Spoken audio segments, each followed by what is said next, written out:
नमस्कार साथियों, आज की इस वीडियो में हम बात करेंगे डिटेल्ड एप्लीकेशन कम स्क्रूटनी फॉर्म की चतुर्थ श्रेणी भर्ती परीक्षा के लिए जो 2 गुणा के अंदर जो लोग पास हुए हैं उन सभी को डॉक्यूमेंट वेरिफिकेशन करवाना होगा। और डॉक्यूमेंट वेरिफिकेशन जब वो करवाते हैं तो उनको डिटेल्ड एप्लीकेशन कम स्क्रूटनी फॉर्म भरना होता है और अटेस्टेशन फॉर्म भी इसी का पार्ट होता है, जो कि लास्ट में इसमें 2-3 पेज होते हैं। वो अटेस्टेशन फॉर्म भी आपको इसमें भरना होता है, क्योंकि पुलिस वेरिफिकेशन के लिए अटेस्टेशन फॉर्म जो होता है वो ही पुलिस वेरिफिकेशन में काम आता है। तो अटेस्टेशन फॉर्म सहित जो डिटेल्ड एप्लीकेशन कम स्क्रूटनी फॉर्म होता है उसको आपको अच्छे से ध्यान से भरना है। इसमें अगर थोड़ी सी भी आपने गलती कर दी, कुछ गड़बड़ी कर दी, तो फिर जब फाइनल रिजल्ट जो आएगा तो उसमें जो आपका नाम होता है वो मुख्य सूची में ना आके प्रोविजनल सूची में डाल दिया जाएगा। और उसका प्रभाव ये पड़ेगा कि आपको फिर प्रोविजनल सूची से नाम हटवा के मुख्य सूची में डलवाने के लिए आपको अपनी जो कैंडिडेचर है, जो अपनी उम्मीदवारी है, जो आपकी योग्यता है, उसको साबित करने के लिए आपको 5 से 6 महीने इधर से उधर चक्कर काटने पड़ सकते हैं। ठीक है साथियों, तो आज के इस वीडियो में हम डिटेल से बात करने वाले हैं कि 4th क्लास एम्प्लॉय जो 2 गुना के अंदर जो पास हुए हैं उनका डिटेल्ड एप्लीकेशन कम स्क्रूटनी फॉर्म जो होता है वो कैसे भरते हैं। देखो साथियों, पहले क्या होता था कि डिटेल्ड एप्लीकेशन कम स्क्रूटनी फॉर्म पहले ऑफलाइन ही भरा जाता था, लेकिन अब इसको ऑनलाइन भी कर दिया है। ठीक है, यानी कि आपको इसको ऑनलाइन ही भरना है। कब भरना है? RSSB के द्वारा इसका अलग से पोर्टल एक्टिव किया जाएगा। तो जो भी कैंडिडेट 2 गुना के अंदर पास हो रहे हैं तो बाय डिफ़ॉल्ट उनकी SSO ID के ऊपर ये लिंक है जो एक्टिव होगा। उसके बाद में आप डिटेल्ड एप्लीकेशन कम स्क्रूटनी फॉर्म भर सकते हैं। ठीक है साथियों, यदि आप ऑनलाइन खुद नहीं भर पाते हैं तो आप ई मित्र के माध्यम से भी भरवा सकते हैं। मैं रिकमेंड करूंगा कि आप अच्छे ई मित्र वाले के पास में ही आप अपना डिटेल्ड एप्लीकेशन कम स्क्रूटनी फॉर्म भरवाएं। कारण क्या है? क्योंकि इसके अंदर जो आपकी फ़ोटो अपलोड होगी, जो आपके डॉक्यूमेंट अपलोड होंगे, वो सारे उनकी जो साइज़ होती है PDF की वो फिक्स MB के अंदर होगी। तो आपसे MB की जो साइज़ है वो कम ज़्यादा हो सकती है, तो डॉक्यूमेंट अपलोड करने में आपको दिक्कत आ सकती है। इसके अलावा साथियों, अगर आप ऑनलाइन फॉर्म, अगर आप डिटेल्ड एप्लीकेशन कम स्क्रूटनी फॉर्म अगर आप ऑनलाइन नहीं भर पाते हैं तो फिर आप इसको ऑफलाइन भी भर सकते हैं। आपको 100 रुपये का पोस्टल ऑर्डर लेना पड़ेगा नज़दीकी पोस्ट ऑफिस से, जो कि आपको वहां से 110-120 रुपये में 100 रुपये का पोस्टल ऑर्डर मिल जाएगा। ठीक है साथियों, 10-20 रुपये एक्स्ट्रा वो इसलिए लेते हैं क्योंकि उनका फिक्स चार्ज कमीशन, यूँ कह लें आप, एक प्रकार से कमीशन होता है। तो आप वो एक्स्ट्रा 10-20 रुपये पे करके, यानी कि आप 110 से 120 रुपये जब आप उनको देंगे तो आपको 100 रुपये का पोस्टल ऑर्डर देंगे और उसको आपको सचिव राजस्थान कर्मचारी चयन बोर्ड के नाम से भरना है। और फिर आप पूरा जो आपका डिटेल्ड एप्लीकेशन कम स्क्रूटनी जो फॉर्म है इसको आपको पूरा भर के, और इसकी 2 कॉपी आपको अलग अलग भरनी है। मैं क्या कह रहा हूँ, ये जो 11-12 पेज का जो पूरा जो आपका डिटेल्ड एप्लीकेशन कम स्क्रूटनी फॉर्म है, इसके 2 अलग अलग प्रिंट आउट आपको निकालने हैं, प्रिंट आउट लेना है। उसके बाद में दोनों को आपको पेन से भरना है और 2 इस प्रकार से आपको दोनों सेट आपको पूरे भरने पड़ेंगे। लेकिन आपके इसमें जो डॉक्यूमेंट लगेंगे वो डॉक्यूमेंट का एक सेट, आपके जितने भी डॉक्यूमेंट है सभी का एक सेट आपको फोटोकॉपी निकाल के किसी भी एक डिटेल एप्लीकेशन फॉर्म के साथ में अटैच करना है।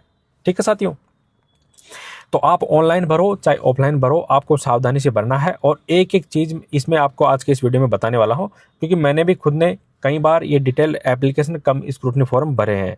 ठीक है साथियों, तो RPSC और RSSB होता है, इन दोनों का जो ये परफॉर्मा होता है ये दोनों सेम ही है, इसमें बिल्कुल भी ज़्यादा फर्क नहीं है। तो मैं मेरे अनुभव से आपको एक एक चीज़ की जानकारी देने वाला हूँ। तो साथियों, जैसा कि आप स्क्रीन पर देख पा रहे हैं, यह है आपका डिटेल्ड एप्लीकेशन कम स्क्रूटनी फॉर्म, यानी कि विस्तृत आवेदन सह परिनिरीक्षा प्रपत्र। ठीक है, तो यहाँ पर साफ साफ मेंशन कर रखा है कि आवेदक द्वारा 2 प्रतियों में भरा जाए। अगर आप ऑफलाइन इसको भर रहे हैं तो फिर आपको 2 कॉपी में भरना पड़ेगा। ऑनलाइन में तो देखो आपको एक बार ही आपको इस प्रकार का जो परफॉर्मेंस दिखेगा उसमें आपको एक बार ही इसको भरना है। ठीक है, उसके बाद में आप इसका 2 प्रिंट आउट निकाल लेना, क्योंकि जब आपका विभाग के अंदर जब आपको DV के लिए बुलाया जाएगा तो वहां पर आप इसके 2 सेट लेके चले जाना। ठीक है साथियों, तो इसमें पूरा फॉर्म जब आप ऑनलाइन भरेंगे तो इसमें आपका 100 रुपये की एक रसीद कटेगी, तो वो आपको इसको भुगतान करना है, सबसे लास्ट में कटेगी पूरा भरने के बाद में, और इसका आप प्रिंट आउट ले सकते हैं। और यदि आप ऑनलाइन नहीं भर पाते हैं तो फिर आपको 100 रुपये का पोस्टल ऑर्डर इसके साथ में लगा देना है। ठीक है, तो जैसा कि आप स्क्रीन पर देख पा रहे हैं, यहाँ पर सबसे ऊपर कार्यालय प्रविष्टि दे रखी है। तो कार्यालय प्रविष्टि है, ये ऑफिस के जो RSSB है उसके काम आएगी, आपके काम नहीं आएगी। आवेदन प्राप्ति की तिथि वगैरह, प्राप्ति क्रमांक है, आपको कुछ नहीं भरना है। यहाँ पर आपको देखो, ये अपने आप जब आप फॉर्म ऑनलाइन भरेंगे तो यहाँ पर आपकी एक जो फोटो है वो यहाँ पर रहेगी और आपकी जो लाइव फोटो है यहाँ पर आपको लाइव फोटो खिंचवानी है। ई मित्र वाले के माध्यम से जब आप भरवाएंगे तो वहाँ पर आपकी फ़ोटो खिंच जाएगी और यहाँ पर वो फ़ोटो आपकी दिखने लग जाएगी। ठीक है साथियों, अगर आप ऑनलाइन भरते हैं तो ही फिर आपको यहाँ पर एक ही फ़ोटो लगानी है जो कि नवीनतम फ़ोटो आपकी होनी चाहिए। ठीक है, ऐसा कोई ज़रूरी नहीं है कि आपने जब एप्लीकेशन फॉर्म भरा था तो उसकी फ़ोटो और अब आप जो फ़ोटो लगा रहे हैं दोनों अलग अलग हो तो भी चल जाएगी, लेकिन उसमें ज़्यादा डिफरेंस नहीं होना चाहिए। ठीक है साथियों, तो आप जो 100 रुपये का जो पोस्टल ऑर्डर लेंगे, जैसे आप ऑफलाइन डीवी करवाते हैं, अगर आप ऑफलाइन ये स्क्रूटनी फॉर्म भरते हैं तो फिर आपको 100 रुपये का जो पोस्टल ऑर्डर होता है वो लगाना पड़ेगा, जो कि सचिव राजस्थान कर्मचारी चयन बोर्ड के नाम से होगा। ठीक, यहाँ तक कोई दिक्कत नहीं होनी चाहिए मेरे हिसाब से। अब हम आगे बढ़ते हैं। यहाँ पर आपको रोल नंबर भरना पड़ेगा, आपके जो रोल नंबर है वो यहाँ पर आपको भरना पड़ेगा। आवेदन पत्र क्रमांक, जो आपने एप्लीकेशन फॉर्म भरा था 4th क्लास एम्प्लॉय का, तो उसका एप्लीकेशन नंबर जनरेट हुआ होगा, तो यहाँ पर आपको वो एप्लीकेशन नंबर डालना है। ठीक है, यदि किसी के एप्लीकेशन फॉर्म अगर मिस हो गया तो आप SSOID के माध्यम से वो एप्लीकेशन नंबर आप दोबारा से डाउनलोड कर सकते हैं, या फिर आपका जो एडमिट कार्ड जो होता है उस पर भी आपको एप्लीकेशन नंबर मिल जाएंगे।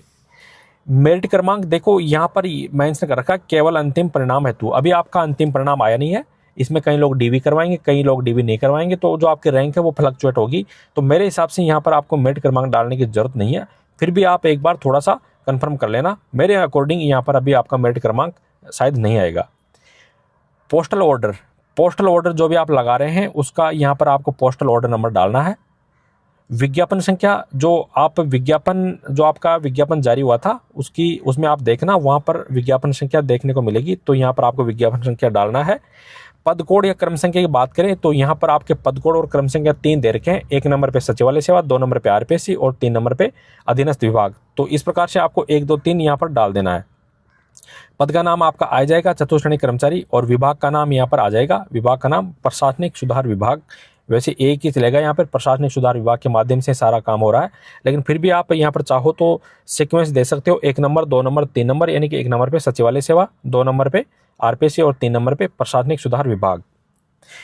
आरक्षण वर्ग की बात करें तो यहाँ पर आप जिस भी कैटेगरी से आते हैं यहाँ पर आपको टिक लगाना पड़ेगा, जैसे general, EWS, OBC, MBC, SC, ST और जनजातीय क्षेत्र से SC, ST और 12 जिले के किशनगंज, शाहबाद तहसील के शहरिया जो भी है, तो यहाँ पर अपनी कैटेगरी के अनुसार आपको यहाँ पर टिक लगाना है। मूल निवास व जन्म स्थान की यहाँ पर आपको पूरी जानकारी देनी है कि आपका जो मूल निवास है, निवास यानी कि आप कहाँ रहते हैं, तो यहाँ पर आपको राज्य, जिला, तहसील, अन्य टिप्पणी में आप ग्राम पंचायत, नगर पालिका, नगर परिषद जिस भी एरिया में आप आते हैं वो यहाँ पर आपको डाल देना है। जन्म स्थान में भी आप इसी प्रकार से आपको डिटेल भरनी है। दोनों सेम भी हो सकते हैं, अलग अलग भी हो सकते हैं, कोई दिक्कत नहीं है। ठीक है,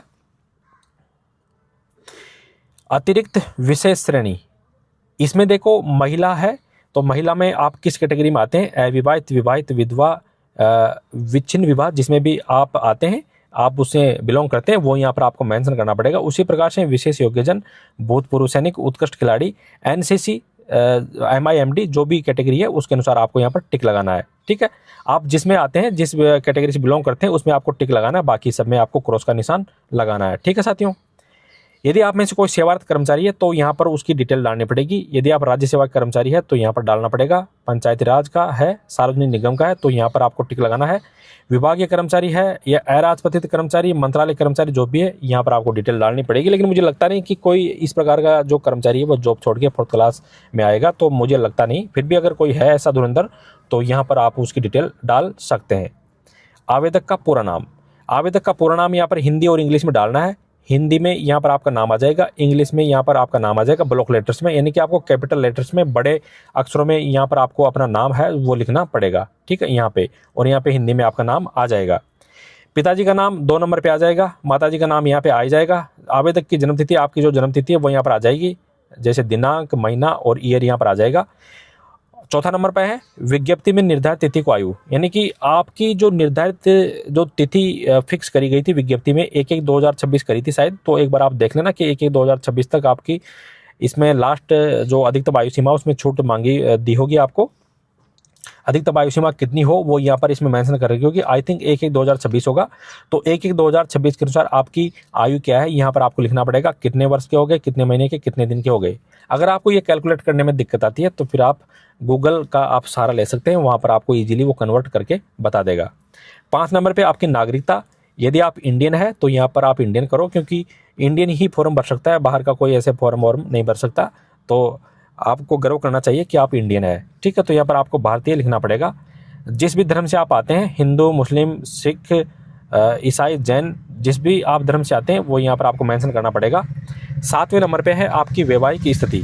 आपकी वैवाहिक स्थिति, अगर आप अविवाहित है तो यहाँ पर आपको लिखना पड़ेगा, टिक लगाना पड़ेगा। विवाहित है तो यहाँ पर इस प्रकार से विच्छिन्न विवाह, परित्यक्ता, जो तलाकशुदा है वो उनको यहाँ पर टिक लगाना पड़ेगा। विधवा को यहाँ पे विदुर, अगर कोई आदमी है उसकी वाइफ यदि इस दुनिया में नहीं है तो वो विदुर कहलाएगा और उसकी यहाँ पर उसको टिक लगाना पड़ेगा। पुनर्विवाहित, जिसकी भी दोबारा शादी हुई है तो यहाँ पर आप टिक लगाएंगे। तो ये आपकी वैवाहिक स्थिति हो गई। विवाह विवरण, आपका विवाह जहाँ भी हुआ है उसको यहाँ पर आपका विवरण डालना पड़ेगा विवाहित होने की स्थिति में। यदि आपकी शादी हो गई है तो ही आपको विवाह का विवरण डालना है, ठीक है, नहीं तो आपको फिर खाली छोड़ देना है। तो इसमें विवाह का जो विवरण होगा उसमें क्या डालना है, देखो सबसे पहले पति या पत्नी का नाम यहाँ पर आ जाएगा, विवाह की तिथि यहाँ पर आ जाएगी, विवाह का स्थान, यानी कि जो विवाह का स्थान जो लड़की का जो घर होता है, जो एड्रेस होता है वही यहाँ पर विवाह का स्थान आएगा। पंजीयन संख्या, जो आपने मैरिज सर्टिफिकेट बनवाया है उसमें जो पंजीयन संख्या आती है वो यहाँ पर आपको डालनी पड़ेगी।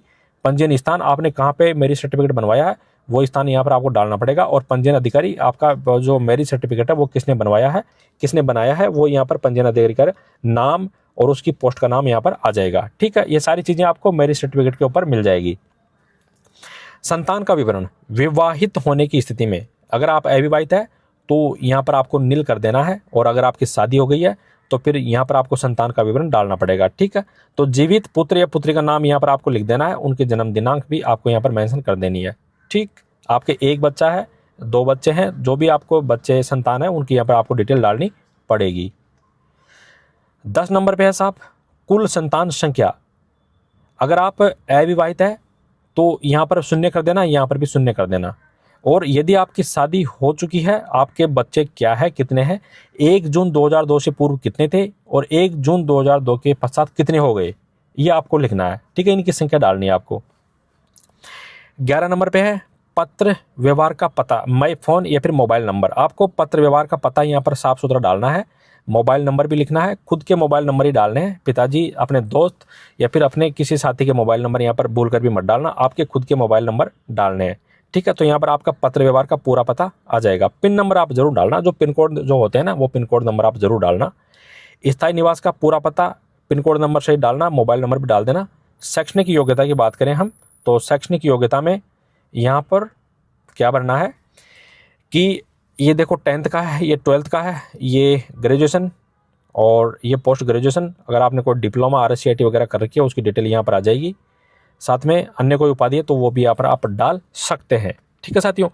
देखो आप जितनी ज़्यादा चीज़ें डालोगे तो फिर क्या है कि देखो आपको फ़ायदा भी मिलेगा, क्योंकि जब आपका प्रमोशन वगैरह कुछ होगा तो आपको फिर दोबारा भागादौड़ी नहीं करनी पड़ेगी डॉक्यूमेंट के लिए क्योंकि 4th क्लास एम्प्लॉइज हैं, जब LDC की पोस्ट पे आपका प्रमोशन होगा तो आपके पास RSCIT प्लस में आपके पास 12th पास होनी चाहिए।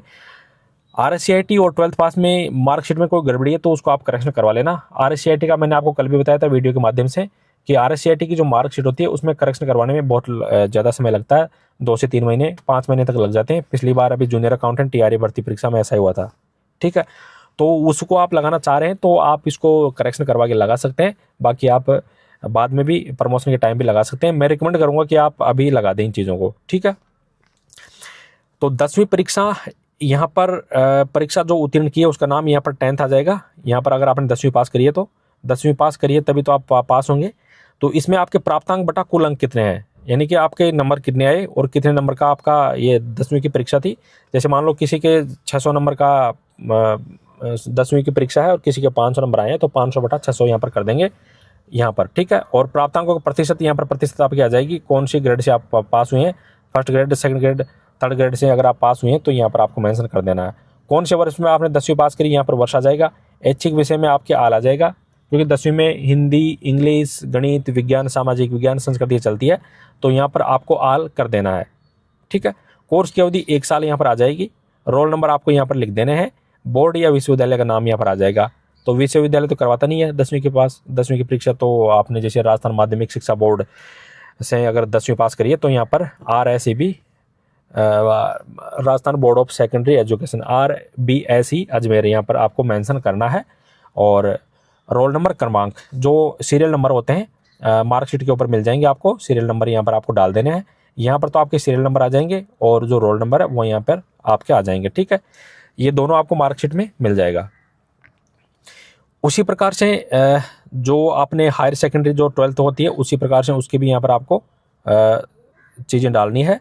और जो आपने ग्रेजुएशन कर रखा है उसकी भी डिटेल यहाँ पर आपको डालनी है।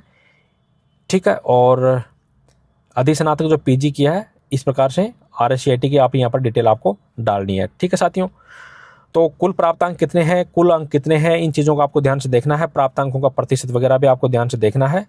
और श्रेणी या फिर ग्रेड, जैसे RSCIT में श्रेणी या ग्रेड नहीं आता है तो फिर आपको यहाँ पर छोड़ देना है। और ऐच्छिक विषय RSCIT में आपको कंप्यूटर कर देना है। कोर्स की अवधि वगैरह 3 महीने की होती है तो 3 महीने इसमें आप मेंशन कर देना, रोल नंबर वगैरह। और VMOU कोटा से आपने RSCIT करी होगी, जहाँ से भी आपने जो भी डिग्री करी है कंप्यूटर से रिलेटेड वो यहाँ पर आप डाल सकते हैं। ठीक है साथियों, तो ये 13 नंबर का पॉइंट हो गया आपके शैक्षणिक योग्यता से संबंधित। ब में है इंटर्नशिप, आपके इंटर्नशिप इसमें लागू है नहीं तो इसको आपको छोड़ना है। रजिस्ट्रेशन विवरण ये अपने लिए अपने काम का नहीं है, ये मेडिकल जो पैरामेडिकल जो स्टाफ होते हैं उनके लिए है ये। 15 नंबर पे है पद हेतु आवश्यक अनुभव प्रमाण पत्र, ये भी आपके काम का नहीं है, इसको आपको छोड़ देना है, इसमें आपको नील कर देना। ठीक है, अतिरिक्त विस्तृत सूचना, अगर आप कोई आपने जॉब करी है, सरकारी जॉब वगैरह करी है तो यहाँ पर आपको डिटेल डालनी है, नहीं करी है तो इसको छोड़ देना है। ये 2 नंबर का पॉइंट, अगर आपने आयु सीमा में छूट ली है तो यहाँ पर आपको उसकी डिटेल डालनी है, नहीं तो आपको इसको छोड़ देना है। ठीक है, 3 नंबर पे पदक पुरस्कार का ये कोई, इसमें आप खाली छोड़ देना क्योंकि इसमें अपने ज़रूरत भी नहीं है। कोई शोध पत्र आपने प्रकाशित किया तो इसकी भी कोई ज़रूरत नहीं है।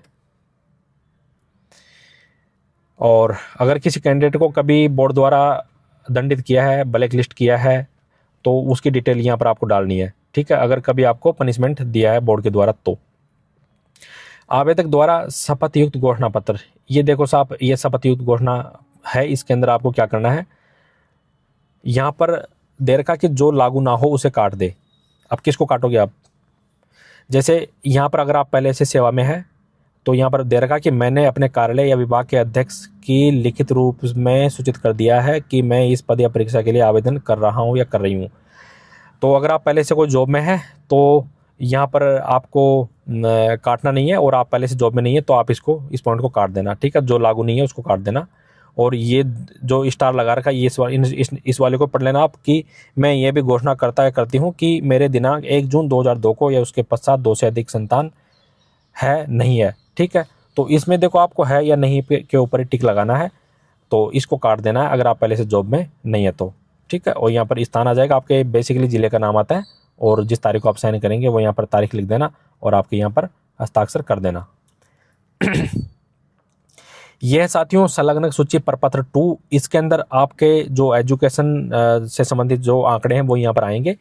यहाँ पर क्रम संख्या पूरी दे रखी है, जितना आप डालोगे उसमें देखो आपके जो ऑनलाइन जो आपकी एम्प्लॉय आईडी जो रहेगी उसके ऊपर आपका डाटा झलकेगा, तो लोगों को भी पता लगेगा कि वास्तव में हाईली क्वालिफाई कैंडिडेट है जो कि फोर्थ क्लास की पोस्ट पे गया है। तो यहाँ पर आप डाटा डाल दे तो बढ़िया रहेगा, क्योंकि इसमें आपकी बार बार में फिर एम्प्लॉय आईडी अपडेट करवाने की जरूरत नहीं पड़ेगी। आपके पास जितने डाटा है वो सारे यहाँ पर डाल सकते हैं। प्रमोशन में भी आपको फ़ायदा मिलेगा, क्योंकि प्रमोशन आपका जब होगा LDC से चतुर्थ श्रेणी कर्मचारी से LDC की पोस्ट पे, तो उस टाइम आपको RSCIT 12th पास वगैरह चाहिए। आगे फिर LDC से UDC आप बनोगे तो आपके पास क्या होना चाहिए, ग्रेजुएशन। ठीक है, इस प्रकार से आपके पास ये डिग्रियाँ आप अभी इनको लगा देते हैं तो बढ़िया काम हो जाएगा। तो पहले नंबर पे अंक पत्र मैट्रिक यानी कि 10वीं की जो मार्कशीट है वो यहाँ पर आपको डालनी है। जारी क्रमांक व दिनांक, किस तारीख को जारी हुई है वो मार्कशीट में लिखा हुआ मिलेगा आपको, और दिनांक यहाँ पर आ जाएगी, और संलग्न संख्या यहाँ पर आपको 1 कर देना है। उसी प्रकार से जो 10th का जो सर्टिफिकेट होता है उसका भी जारी क्रमांक और दिनांक यहाँ पर आ जाएगा। संलग्न संख्या यानी कि जो कॉपी की जो संख्या है वो यहाँ पर आ जाएगी, तो ये भी 1 रहेगा। अब 2008 तक तो देखो अलग अलग आती थी 10वीं की मार्कशीट और सर्टिफिकेट, तो दोनों के जो जारी क्रमांक दिनांक है वो अलग अलग मिलेंगे, लेकिन 2008 के बाद में अब एक ही आने लग गई, तो इनके जारी क्रमांक और दिनांक सेम ही मिलेंगे, तो आपको यहाँ पर उसी प्रकार से भरना है। ठीक है साथियों, 12वीं की जानकारी आप उसी प्रकार से डाल देना, यहाँ पे जारी क्रमांक व दिनांक मार्कशीट के ऊपर आपको देखने को मिलेगा, और संलग्न संख्या यहाँ पर 1 कर देना, और 12वीं का जो सर्टिफिकेट है उसकी भी डिटेल ऐसे भर देना। साथ में जो आपका जो ग्रेजुएशन किया है उसकी डिटेल यहाँ पर आ जाएगी। संलग्न संख्या यहाँ पर आप 3 कर सकते हैं, क्योंकि आपकी first year, second year, third year इस प्रकार से आपने करी है, तो यहाँ पर 3 डाल देना। फर्स्ट ईयर सेकंड ईयर करी है तो 2 डाल देना, फर्स्ट ईयर ये करिए तो 1 डाल देना। स्नातक में तो वैसे आपके जो पूरी हो जाती है ना, पूरी 3 साल की, तभी आप यहाँ पर डाल पाओगे, क्योंकि यहाँ पर 3 ही आएगा, 1 और 2 का कोई सीन नहीं है। ठीक है साथियों, उसी प्रकार से सर्टिफिकेट आपके पास है तो उसकी डिटेल डाल देना। अंक पत्र जो पीजी आपने किया है तो उसकी डिटेल यहाँ पर डाल देना, और संलग्न संख्या में यहाँ पर 2 कर देना। ठीक है, और सर्टिफिकेट है तो वो सर्टिफिकेट भी आपको यहाँ पर पीजी का डाल देना, अगर आपने पीजी कर रखी है तो। अंक पत्र डिप्लोमा यहाँ पर RSCIT डाल देना साहब, जारी क्रमांक को दिनांक आ जाएगा, संलग्न संख्या में आपको यहाँ पर 1 कर देना है। ठीक है, और बाकी आपको खाली छोड़ देने हैं। अब है आपका 11 नंबर पे, देखो अनुभव प्रमाण पत्र, तो इसमें ज़रूरत है नहीं, चलेगा भी नहीं, और इसमें मांगा भी नहीं गया, तो इसको आपको छेड़ना नहीं है। 12 नंबर पे मूल निवास या विशेष मूल निवास प्रमाण पत्र। ठीक है, जो नॉन TSP एरिया के होते हैं उनके लिए मूल निवास, जो TSP एरिया के लिए होते हैं उनके लिए विशेष मूल निवास प्रमाण पत्र होता है, तो उसका जारी क्रमांक और दिनांक यहाँ पर आ जाएगा, संलग्न संख्या यहाँ पर आपको 1 कर देना है। 13 नंबर पे जाति प्रमाण पत्र, तो जाति प्रमाण पत्र का जारी क्रमांक और दिनांक यहाँ पर आ जाएगा, संलग्न संख्या में आपको यहाँ पर 1 कर देना है। अन्य कोई प्रमाण पत्र आपके पास है तो उसकी डिटेल यहाँ पर आप डाल सकते हैं। ये कार्यालय टिप्पणी है, इसमें आपको कोई भी टिक्का टिप्पणी नहीं करनी है, ये कार्यालय के काम आएगी, तो इसको आपको बिल्कुल भी छेड़ना नहीं है। शिक्षा संबंधी प्रमाण पत्र, देखो इसमें 10th पास ही मांगी है, तो 10th पास सबने कर रखी होगी, और इसके अलावा किसी ने अगर मान लो ग्रेजुएशन डाल दिया या फिर पोस्ट ग्रेजुएशन डाल दिया, तो अगर सूचना डाली है, अगर आपने ऑनलाइन एप्लीकेशन जब आपने फॉर्म भरा था उस टाइम अगर आपने ये सूचना डाली है, तो फिर आपको उसका हवाला यहाँ भी देना पड़ेगा। आपने यहाँ पर साफ साफ दे रखा है, आवेदक यदि अपेक्षित शैक्षणिक अर्हता उत्तीर्ण नहीं की है। वैसे अपेक्षित शैक्षणिक अर्हता इसमें 10वीं है, तो इसमें 10वीं पास वालों को ही इसमें लिया जाएगा वैसे, लेकिन इसमें देखो ये मेरे हिसाब से उन लोगों के काम आएगा जिन्होंने जो अपेक्षित शैक्षणिक अर्हता जो होती है ना, तो उसको यदि वो उस को परीक्षा को पास नहीं किया, उसने केवल शामिल हुआ, तो उसकी डिटेल यहाँ पर डालनी पड़ेगी। कहने का मतलब ये है। ठीक है, अगर आप 10th पास है तो इसको छोड़ देना, कोई दिक्कत नहीं है। अभ्यर्थी की संक्षिप्त चेकलिस्ट, देखो आप इसमें टिक लगाना साहब, ये चेकलिस्ट है।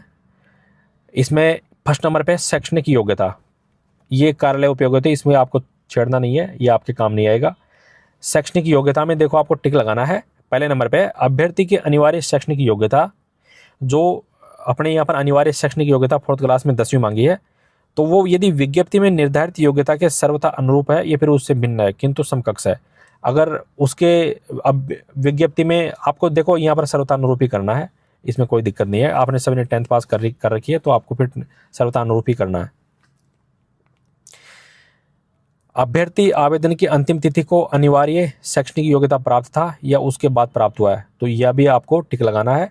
3rd नंबर पे यदि अभ्यर्थी आवेदन के समय अनिवार्य शैक्षणिक योग्यता उत्तीर्ण नहीं था, तो क्या आवेदन की तिथि तक उस परीक्षा के अंतिम वर्ष के पाठ्यक्रम की परीक्षा में सम्मिलित हो चुका था, यानी कि उसने पास करी है, परीक्षा में शामिल हुआ तो यहाँ पर टिक लगा देना है, और परीक्षा में शामिल नहीं हुआ तो यहाँ पर टिक लगा देना है। ठीक है, ये आप खुद भी पढ़ के टिक लगा सकते हैं, इसमें कोई ज़्यादा दिक्कत वाली बात नहीं है।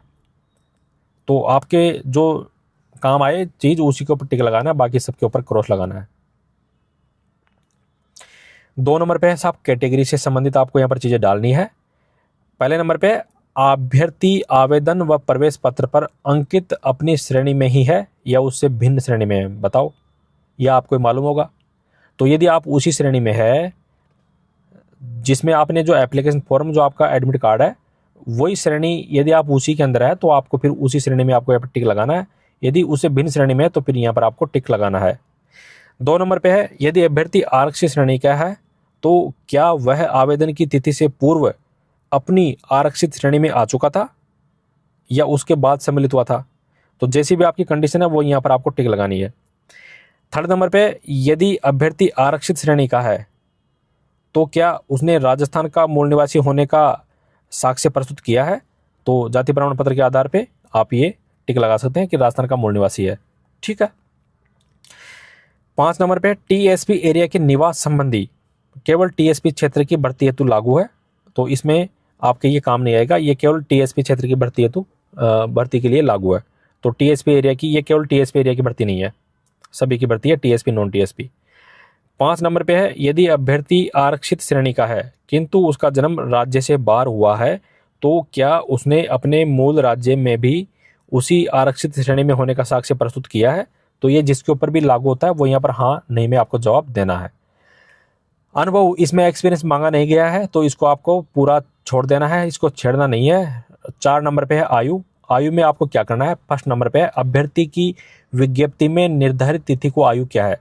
तो देखो विज्ञप्ति में निर्धारित तिथि यानी कि 1/1/2026 मांगी होगी अधिकतम आयु सीमा, तो उसमें जो निर्धारित जो आयु जो तिथि के अकॉर्डिंग आपकी आयु क्या है वो यहाँ पर आपको मेंशन कर देनी है। जैसे 1/1/2026 मांगी है तो यहाँ पर 1/1/2026 के अकॉर्डिंग आपका वर्ष कितने वर्ष के हो गए, कितने महीने के, कितने दिन के हो गए, तो यहाँ पर आपको मेंशन करना है।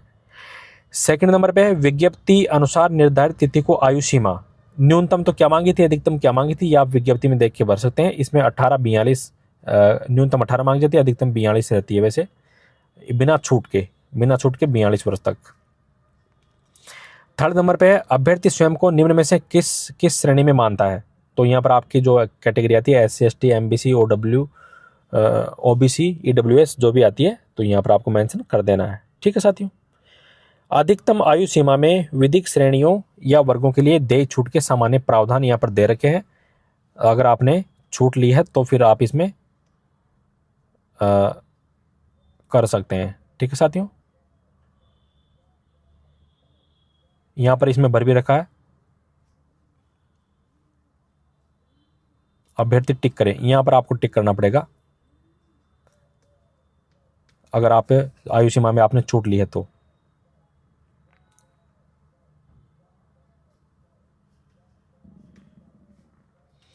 यहाँ पर आवेदक के हस्ताक्षर हो जाएंगे फिर इसको भरने के बाद में।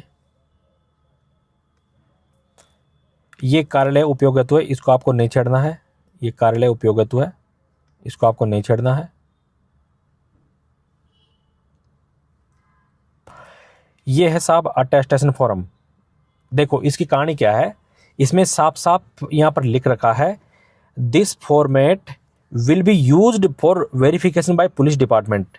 ठीक है, तो please right in block capital letters, आपको इसको ब्लॉक कैपिटल लेटर में भरना, अंग्रेजी में भरना है, बड़े अक्षरों में भरना है, कहने का मतलब यह है, और ये पुलिस वेरिफिकेशन के काम आएगा। देखो इसमें अगर आपने 10वीं तक की डिटेल दी है तो आपका पुलिस वेरिफिकेशन 10वीं की स्कूल जो आपकी है वो किस थाने के अंडर में आती है उसी थाने से आपकी पुलिस वेरिफिकेशन होगा।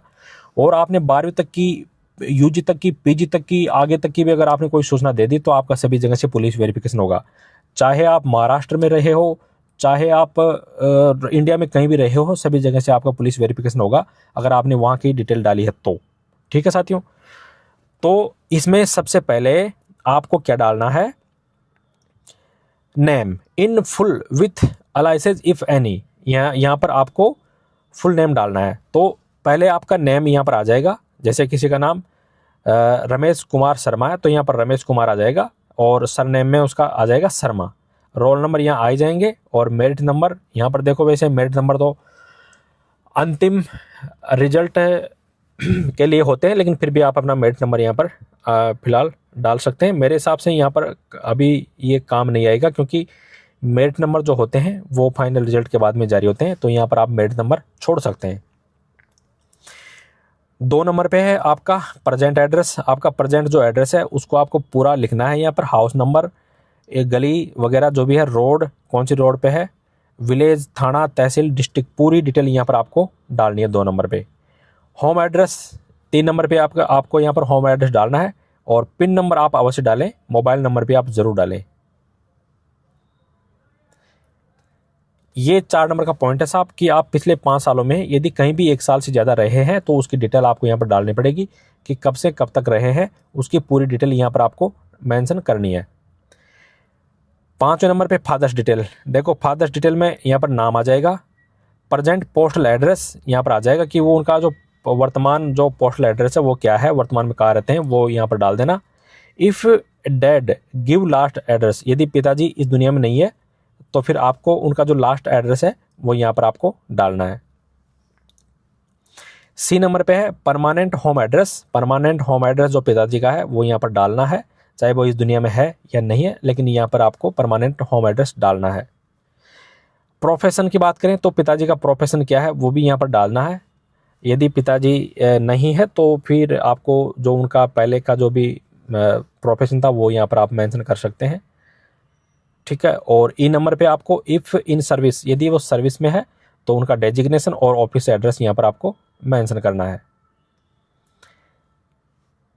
6 नंबर पे नेशनलिटी ऑफ आपके जो फादर है, मदर है, हस्बैंड वाइफ है, इन्होंने बाय डिफ़ॉल्ट इंडियन कर रखा है क्योंकि इन्हीं को अलावा है एग्ज़ाम देने के लिए, जो भी इंडियन है, माता पिता हस्बैंड वाइफ जो भी है अपने इंडियन ही इस एग्ज़ाम को देंगे, तो इन्होंने बाकायदा इंडियन ही मेंशन कर रखा है। तो ये पहले यहाँ पर इंडियन भी नहीं आता था, इंडियन खुद को भरना पड़ता था, लेकिन इन्होंने ये अपडेट कर दिया। फिर है place of birth with name of district and state, यानी कि जो बर्थ का जन्म है, जो स्थान है वो यहाँ पर आपको लिखना है, ज़िला और राज्य भी आपको लिखना है, हस्बैंड और वाइफ की डिटेल यहाँ पर डालनी है। आपके जो हस्बैंड है उनका जो जन्म स्थान कहाँ हुआ तो वहाँ पर ज़िला और राज्य डालना है, और वाइफ की डिटेल डालनी है तो यहाँ पर आपको उनका जन्म स्थान डालना है। 7 नंबर पे डेट ऑफ बर्थ, यहाँ पर आपकी डेट ऑफ बर्थ आ जाएगी ए पॉइंट में, और बी पॉइंट में है present age on advertise norm, यानी कि आपकी प्रेजेंट एज क्या है विज्ञापन के नॉर्म्स के अनुसार। विज्ञापन में जो 1/1/2026 जो मांगी थी, 1/1/2026 तक आपकी एज का क्या स्टेटस था वो यहाँ पर आपको डालना है। यहाँ पर ईयर आ जाएगा, यहाँ पर मंथ, यहाँ पर डेज। ये कैलकुलेट करने में आपको दिक्कत आती है तो आप गूगल का सहारा ले सकते हैं, वो आपको कैलकुलेट करके दे देगा। सी नंबर पे है एज एट मैट्रिकुलेशन, 10वीं जब आपने करी तो उस टाइम आपकी एज क्या थी वो यहाँ पर आपको मेंशन करनी पड़ेगी। अगर आपको दिक्कत आती है तो फिर आप गूगल बाबा का सहारा ले सकते हैं, वो आपको कैलकुलेट करके दे देगा। 8 नंबर पे है 2 पॉइंट ए और बी। ए में है प्लेस ऑफ बर्थ, यानी कि आपका जन्म का स्थान, जिला और राज्य, ये आपको डालना यहाँ पर पड़ेगा। प्लेस ऑफ बर्थ, डिस्ट्रिक्ट और स्टेट। उसी प्रकार से district and state to which you belong, आप कहाँ से बिलोंग करते हैं वो आपका डिस्ट्रिक्ट और स्टेट यहाँ पर आ जाएगा। 9 नंबर पे है स्टेट योर रिलीजियन, आपकी जो धार्मिक स्थिति है वो क्या है, तो यहाँ पर हिंदू, मुस्लिम, सिख, ईसाई जो भी है वो यहाँ पर आपको डालना है।